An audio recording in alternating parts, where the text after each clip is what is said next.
De orgulho para Mira com um partido que tem praticamente 3 anos de existência, depois já vai uma eleição 2 anos passar está desarrollado o mês, eu sumamente orgulhoso de Mira uma pessoa jovem, maneira de Daniele Maduro, Dr. Daniele Maduro, uma pessoa que nos acerca netamente para estar millennial, para estar young professional, eu tenho a oportunidade, temos o dinamismo do partido também e naturalmente o conhecimento que por brinda no grupo aqui que o Hope para privacidade durante a última eleição, o partido porta cumpre que a oportunidade aqui que o Ward brinda. De outra banda, Dr. Anders Marisol Lopes Strom, que está assumir a responsabilidade como ministro de Infraestrutura e Meio Ambiente, com sua experiência, naturalmente, lo contribui seguro para continuar e bem com a ideia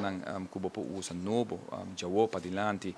hobby projeto que o Mesa Ward finalizar, outro que iniciar, outro que falta para começar ainda, me quer uma tarefa importante, que definitivamente como de esses que afunda o partido aqui, de liderazgo compartilhado junto com o Sr. Becker, já no último do Conselho de Partido a tomar decisão, naturalmente com o Sr. Becker tem quadro de liderazgo compartilhado aqui da pessoa que está encarregada no momento aqui para pôr guia partido para que o próximo congresso comece a tomar lugar proximamente, caminho que tem eleição conforme estatuto democrático de nosso partido, para que trata liderazgo novo, diretiva novo de partido e hope outra informação que lo sali, grupo de trabalho para o que trata partido por. A trobe para mim, minha presença é de sostém definitivamente no partido, partido como está de maneira que andinha bisurato passar a uma diferença hope grande na política aqui na Aruba e também mostra a coalição aqui naturalmente que nós